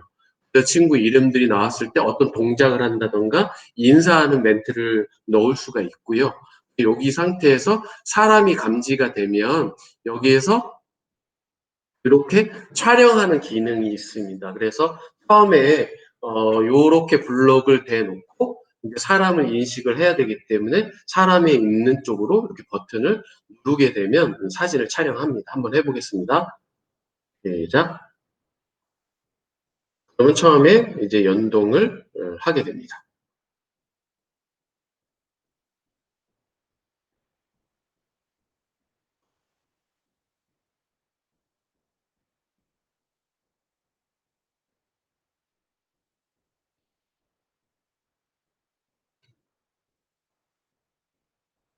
잠시만요.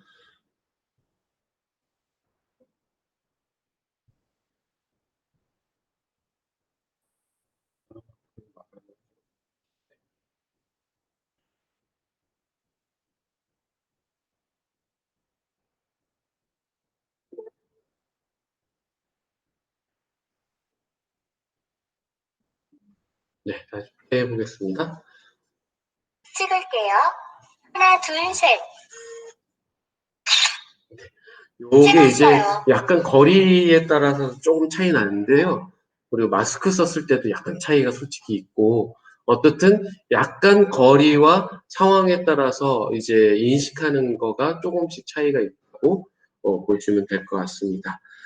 그 다음 이제 저희가 같이 해보려고 하는 거는 이제 컨트롤러 코딩인데요.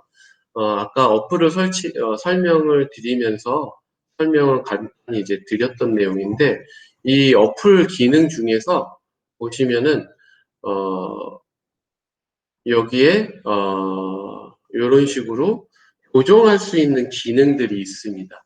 여기 맨 중간 쪽에 있죠? 여기 클릭하기 버튼이 있는데, 요거를 이제 블록을 갖다 놓고, 예를 들어서 선택을 이렇게 합니다. 그러면 이제 버튼을 세 가지로 선택을 해줄 수가 있습니다. 누르고 있는 상태, 눌렀다 떼는 상태, 눌렀다가 뺐을 때 이러한 걸 구분을 해주고요. 그러면 여기 이제 버튼이 있는데 조종기 기능 버튼이 이렇게 나와요. 그래서 여기에서 예를 들어서 위에 버튼을 눌렀을 때, 그렇죠?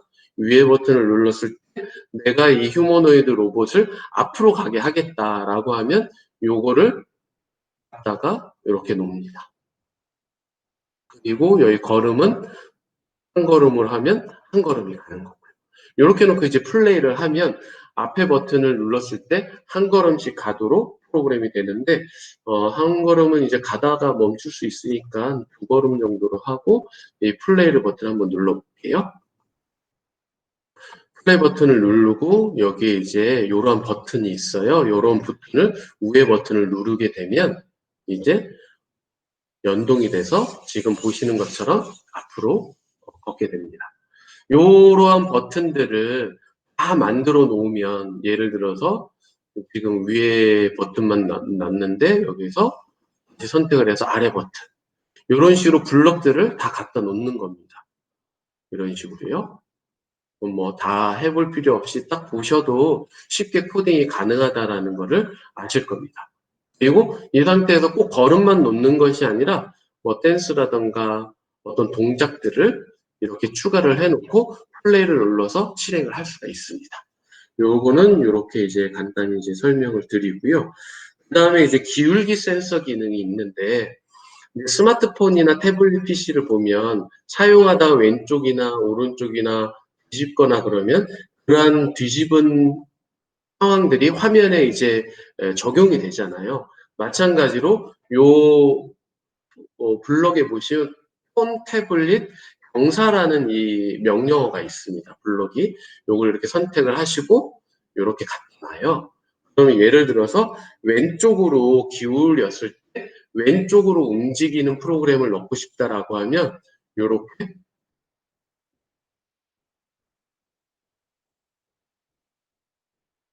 이 블럭을 이렇게 갖다 놓습니다. 그리고 오른쪽으로 했을 때를 갖다 놓고 싶다면 이거를 갖다 놓고 액션에서 오른쪽을 갖다 놓습니다. 이제 왼쪽으로 돼 있으니까 얘를 오른쪽으로 바꿔주고요. 여기도 오른쪽 경사로 바꿔주고 이렇게 합니다. 이 상태에서 플레이를 하고 이제 왼쪽 오른쪽을 하면 움직이게 돼요. 이건 좀 재밌어가지고 앞뒤로 잠깐만 시간 오래 걸리지 않으니까 앞뒤로도 한번 같이 추가를 해보겠습니다. 놓고 왼쪽으로 돼 있는 거를 앞으로 그 다음에 여기 액션에서 블럭을 이제 코딩할 때 이제 학생들도 굉장히 많이 느끼는데 이게 직감적으로 돼 있어서 학생들이 이걸 할 때 굉장히 재밌어 합니다. 그리고 코딩이 된 그 동작들이 실제 이제 눈에 보이는 대로 막 앞으로 뒤로 걷는 거다 보니까 학생들이 재미있게 이제 수업을 진행을 할 수 있는 그런 장점이 있고 이제 선생님에 따라서 이게 좀 어렵다고 느끼실 수 있는 분들도 계시고 너무 쉽다라고 느끼시는 분도 계실 거예요. 근데 이런 식으로 직감적인 코딩을 스마트폰으로 이렇게 하다 보니까 학생들이 이런 기본적인 동작들을 이렇게 익힌 다음에 이 외의 블럭에 대한 코딩 명령어들이 굉장히 많잖아요. 이러한 것들을 굉장히 복잡하고 다양한 코딩들을 학생들이 스스로 하면서 굉장히 더 많이 발전되게 코딩하는 것들을 이제 보면서 이런 코딩하는 이런 수업의 이런 플랫폼들이 다양하게 이렇게 직관적인 스마트폰이나 태블릿으로 했을 때 이제 장점들이 있다는 것들을 많이 느끼게 됩니다. 이렇게 해놓고요. 예를 들어서 이렇게 플레이를 해요. 네, 잠시만요. 이게 5번으로 돼 있는데 이거 한 번으로 바꿔보겠습니다. 네, 이렇게 플레이를 하고 이제 스마트폰으로 이렇게 기울입니다. 기울이면 내가 기울이는 대로 움직이는 거예요. 이렇게 기울이면 조금 자세를 더 넓히면 네. 앞으로 가겠다라고 하면 그리고 뒤로 가겠다라고 하면 예, 뒤로 가죠. 앞으로 가겠다라고 하면 앞으로 가고요.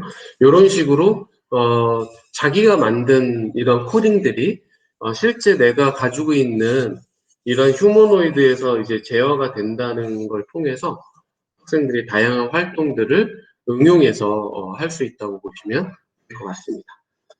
그 다음에는 코딩 모드 종료. 이제 거리 센서를 활용을 해서 이제 장애물 감지하는 거를 좀 보려고 하는데요. 블럭을 이제 저장하지 않음으로 하면 되고요. 이제 장애물 감지하는 부분들을 이제 해보려고 합니다.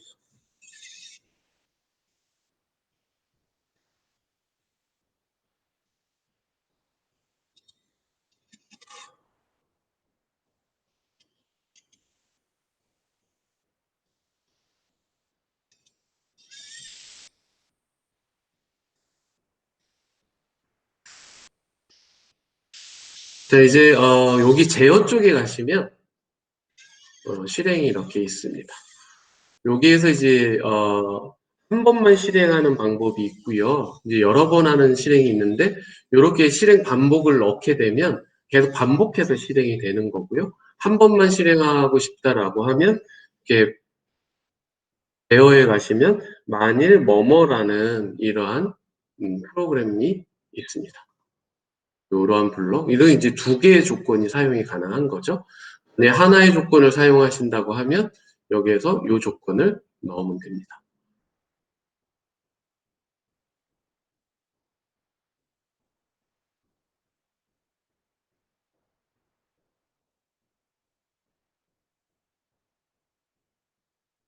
이렇게 넣고 여기에 보시면 이렇게 감지에 장애물 감지하는 이러한 버튼이 있습니다. 요거는 총 150cm까지 감지가 되고요. 요 버튼을 누르면 감지하는 거리가 이렇게 나옵니다. 그래서 연동을 하고 실행을 하면 이 거리 센서의 값이 150cm에서 줄어드는 것을 볼 수가 있고요.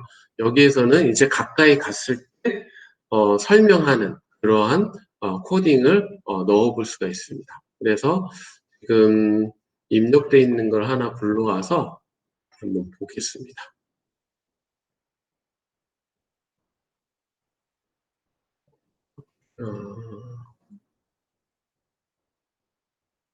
거리가 안 들어가 있네요.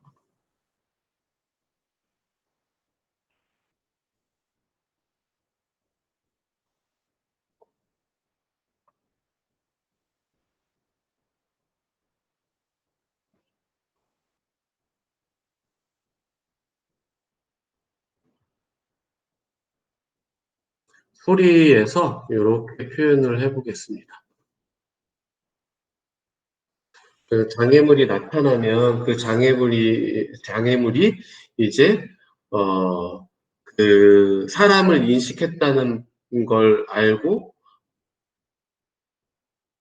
사람을 인식하고 바로 이제 안내를 이제 하는 거예요. 자기소개를 하고 이제 표정을 한번 넣어 볼게요. 그 표정은 갸우뚱하는 표정을 한번 넣어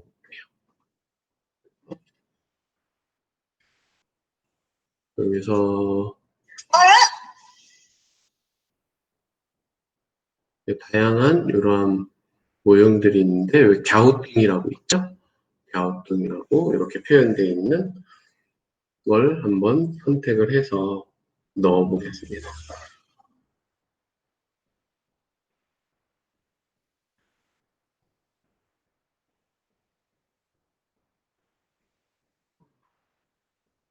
네. 그 다음 이제 플레이를 한번 눌러보면 장애물이 있을 경우에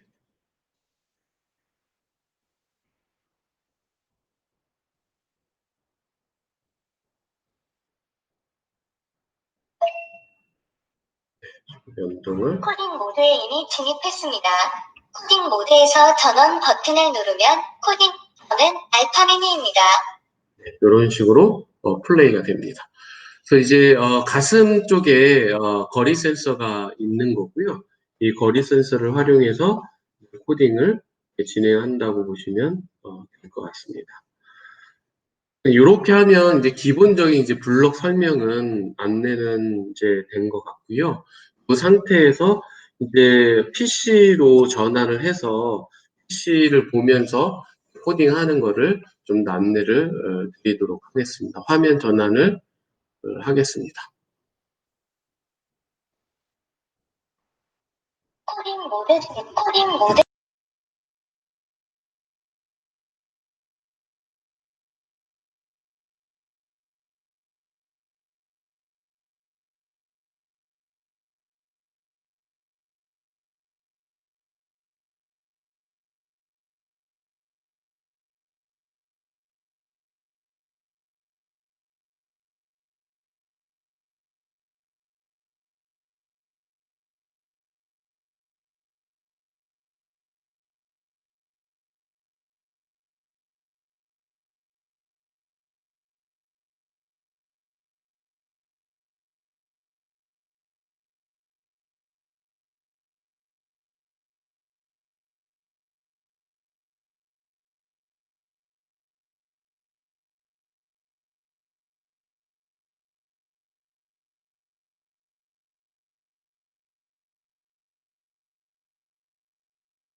잠시 시간 내주시기 바랍니다. 지금 충남 교원이면서 특수분야 직무연수 출석자 명단 불러드리겠습니다.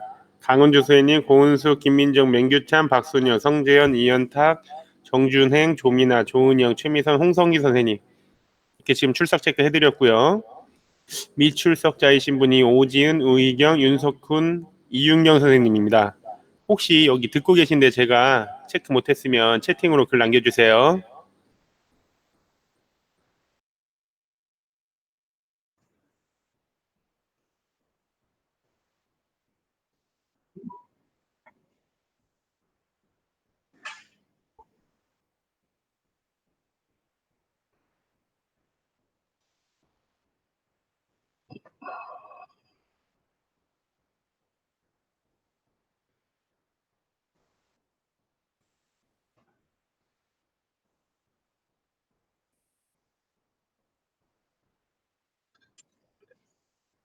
네, 지금 보시면 이제 스크래치 화면 다들 보이시죠?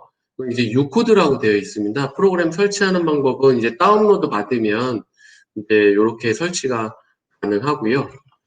이 상태에서 보시면 기본 스크래치 활용하는 것과 블럭이 똑같습니다. 여기까지는 이렇게요. 보시는 것처럼 이렇게 여기까지 모두 다 똑같고요. 차이나는 건 이 AI 쪽하고요. 이 AI 쪽하고 알파 미니 쪽이 다르다고 보시면 될 것 같습니다. 이 상태에서 처음에 이제 스크래치를 키면 장비 연결되어 있지 않음이라고 되어 있는데요. 여기서 이제 장비를 선택을 하게 됩니다. 선택을 해서 확인을 누르면 연결이 됩니다. 여기 보시면 이제 시리얼 번호를 입력하게 돼 있어요. 시리얼 번호는 이제 알파 미니의 맨 뒷편에 이제 시리얼 번호가 적혀 있고요. 이렇게 연결이 되면 이렇게 나옵니다. 연결되었습니다라고 이렇게 바로 블루투스나 이제 와이파이로 연동이 되고요.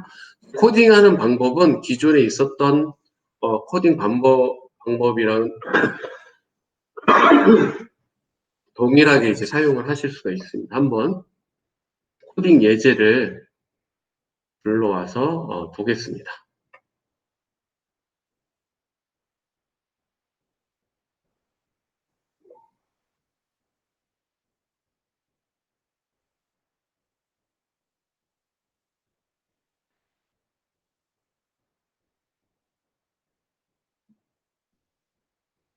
네, 이렇게 보시면 이제 화면에 나와 있는 대로 이렇게 순차적으로 프로그램이 이제 진행이 됩니다. 여기 보시면 머리를 끄덕이고 네, 사람이 보였을 때 인사하는 프로그램입니다. 그리고 인사를 함과 동시에 이러한 동작을 보여주는 프로그램이라고 보시면 되겠습니다. 사람을 봐야 되기 때문에 사람은 한 50cm 정도의 간격을 두고 보면 뭐 거의 인식을 제대로 한다고 보시면 될 것 같습니다. 한번 실행을 해보겠습니다.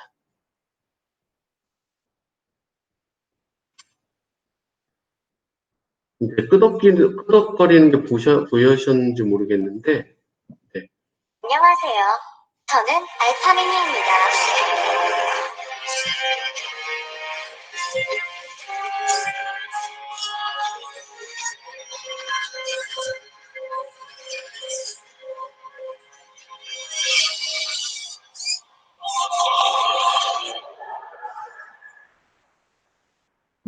네, 이렇게 프로그램이 작동이 되고 이제 엔드를 누르면 종료가 됩니다. 그래서 이제 중요한 것은 만약에 이거를 계속 반복적으로 하기 원한다면 여기 제어에 가시면 이제 계속 반복 진행을 여기 바깥에다 씌우면 코딩이 되고 학생들이 항상 이제 조금 착각하는 게 이렇게만 되면 계속 반복이 된다고 생각을 해요. 그래서 제어 쪽에 항상 이 반복 실행 부분들을 한 번씩 설명을 해주시면 크게 어렵지 않게 이제 코딩 안내를 해줄 수가 있고요. 그다음에 이건 지금 알파 미니만 제어를 했는데요. 여기 보시는 화면은 뭐냐면 지금 요 캐릭터가 이 오브젝트가 6호라는 이름의 캐릭터예요. 이 캐릭터 무대 화면이 이제 알파 미니와 연동돼서 프로그램이 실행되는 걸 보는 겁니다. 그래서 처음에 이 6호가 이쪽 왼쪽에 있다가 이동을 하면서 스크래치의 프로그램으로 안녕 내 이름은 6호야 라고 표현을 하고 이 맨 밑에 있는 거는 알파 미니가 자기 자신을 소개하는 그런 프로그램이라고 보시면 될 것 같아요. 그래서 스크래치의 강점은 이제 화면에 나와 있는 이런 다양한 이런 그래픽적인 아트적인 요소, 굉장히 복잡한 코딩을 가능하게 하면서 이러한 피지컬 코딩을 할 수 있다고 보시면 될 것 같습니다. 한번 스타트를 눌러보겠습니다. 이렇게 옮겨가죠. 그 안내가 나오고 그 다음에 안녕, 내 이름은 알파민이야. 만나서 반가워. 네, 이렇게 말을 넣게 됩니다. 이 말을 넣는 것은 여기에다 넣고 타이프를 치면 뭐 입력한 대로 그대로 알파미니가 이야기해 주는 것을 확인할 수가 있습니다. 다음 코딩을 확인하면 이제 안면 인식 해제 프로그램인데요. 여기에 이렇게 보시면 잠금 해제로 변경. 여기 오른쪽에 보시면 이러한 오브젝트를 갖다 놓고 이 오브젝트에 있는 상태에서 이제 안면이 인식이 되면 안면을 해제하면서 안녕하세요라고 제 이름 송은석을 말하는 그런 프로그램이 되겠습니다. 인식이 안 되면 이제 인식이 안 된다고 나오겠죠. 한번 요거는 바로 실행을 해보겠습니다.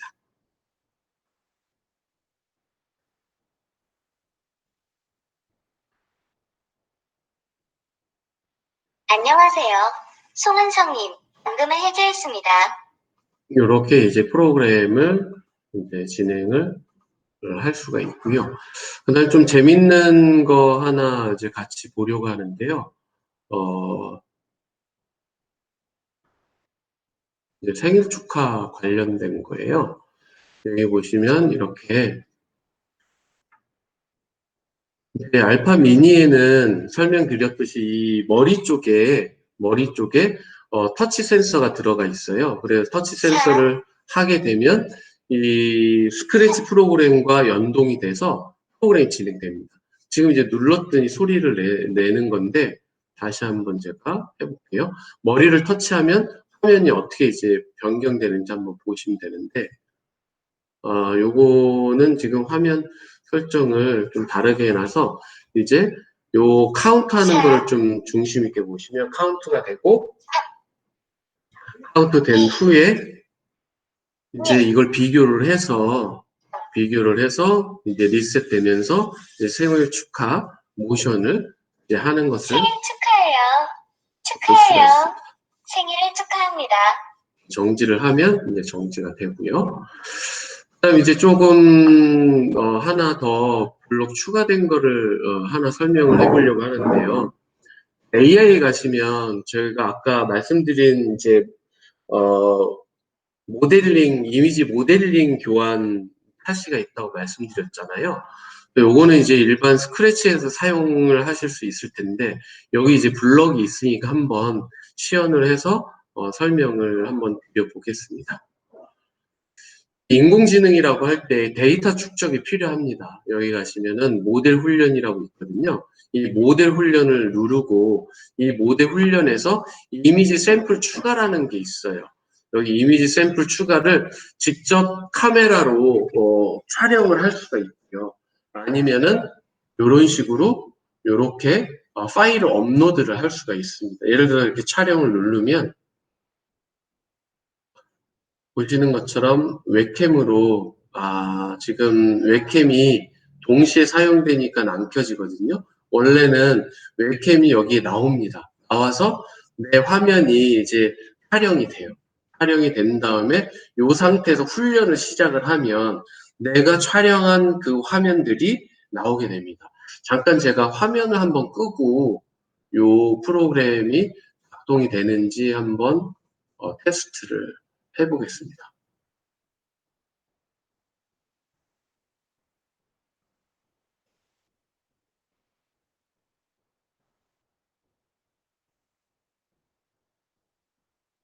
네, 이렇게 화면이 지금 보이실 거예요. 알파 미니어 이렇게 화면이 나오는데 사진 찍는 걸 이렇게 찍습니다.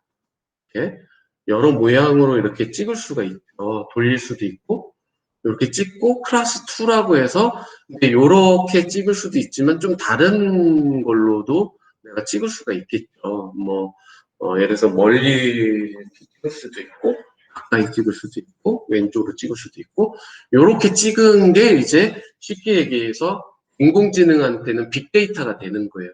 이게 데이터긴 하지만 얘가 훈련되지는 않았잖아요. 이 사진들을 비교 분석해가지고 이거를 블록 코딩으로 바꾸기 전에 훈련 작업을 하게 됩니다. 여기서 이제 훈련을 하게 되죠. 그 훈련을 하면 여기 화면에 보시는 것처럼 훈련 중이라고 나옵니다. 훈련 중이라고 나오고 이 내가 입력한 이 데이터가 훈련이 다 끝나면 이 훈련을 이제 테스트할 수 있는 화면이 나와요. 지금 보시면 이제 사진을 좀 많이 넣어서 그런데요. 간단한 클래스 하나 정도만 하면 간단하게 되고 오른쪽에 보시면 이미지가 이렇게 나와요. 그러면은 맨 밑에 클래스 1이 있고 클래스 2가 있잖아요. 클래스 1에 맞는 퍼센테이지가 나오는 겁니다. 인공지능은 우리가 눈에 봤을 때 겉으로 봤을 때는 말로 표현하고 화면으로 표현하지만 얘가 돌아가는 이제 과정은 다 확률이잖아요. 그래서 학생들에게 수업을 할 때 이런 식으로 인공지능이 구현된다라는 것들을 이제 안내를 해주면 학생들이 좀 더 체감을 할 수 있을 것 같습니다. 그래서 요거를 모델이 완벽하다라고 판단이 됐을 때, 뒤로 갔을 때, 멀리 있을 때도 90%까지 확률이 나오잖아요. 가까이 있을 때는 플러스 1이 확률이 좀 더 왼쪽, 오른쪽 할 때 높게 나오고 이렇게 나오는 걸 통해서 모델 출력을 눌러요. 모델 출력을 누르면 아까는 모델 훈련과 요 창뿐이 없었거든요. 근데 보시는 것처럼 이렇게 창이 더 형성되는 것을 볼 수 있습니다. 이러한 것들을 활용을 해서 코딩에서 응용을 해서 프로그램을 이렇게 비교 분석하는 프로그램이기 때문에 블럭을 갖다가 코딩에 응용해서 사용을 하실 수가 있습니다. 약간 좀 멈춰졌는데요. 전반적인 안내는 이렇게 하면 코딩에 대한 설명은 기본적으로 어플에 대한 설명과 그다음 이 컴퓨터 코딩 관련된 AI 코딩에 대한 설명 이렇게 다 안내가 기본적으로 됐을 것 같습니다. 기본적으로 이렇게 온라인으로 하다 보니까 약간 매끄럽지 않은 것도 있는 것 같아요. 현장에서는 온라인으로 수업하는 게 아니라 바로바로 이제 수업이 진행이 되기 때문에 큰 어려움은 없을 것 같고요. 이 상태에서 혹시 궁금하신 사항이 있으시면 질문을 좀 받고 나머지 더 필요한 사항들을 안내를 드리도록 하겠습니다.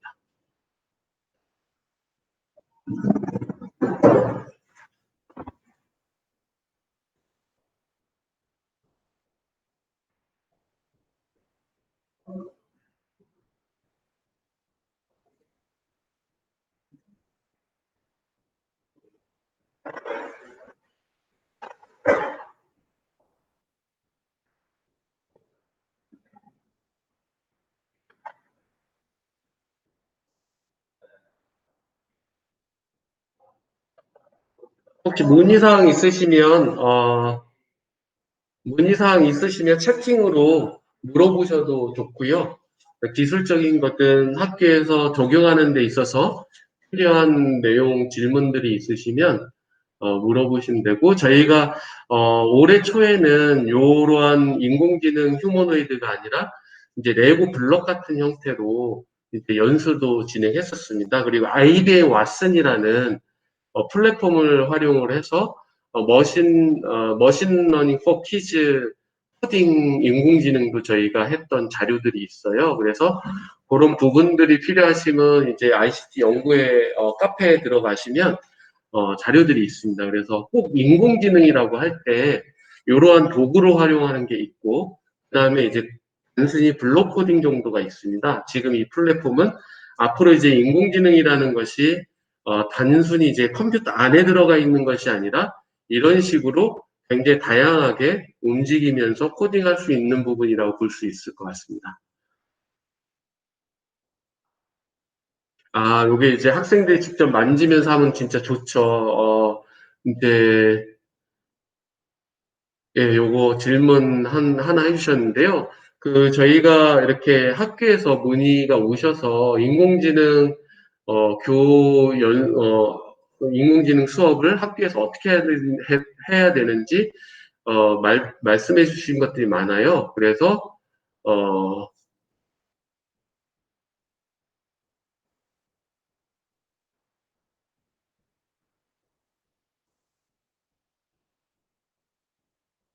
네, 이렇게. 네, 그래서 다양하게 이제 저희가 방문해서 그런 부분도 이제 거리두기를 하면서 수업하는 것도 안내를 드려서 이제 도입을 하시려고 하시는 것 같습니다. 학교에서는요. 잠시만요. 카메라가 꺼져 있네요.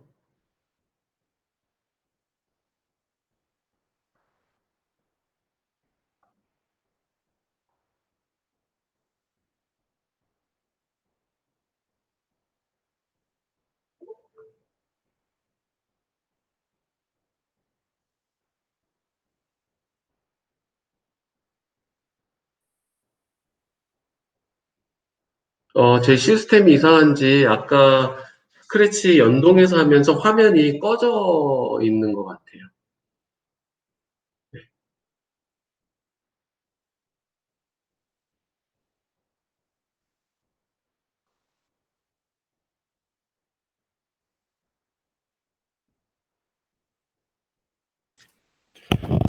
저기 성재현 선생님, 조민환 선생님, 카메라 좀 잠깐 켜주세요.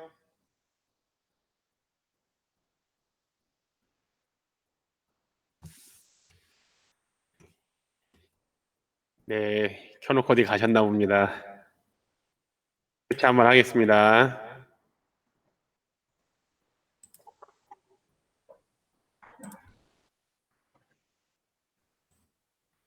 네, 저는 다 끝났습니다.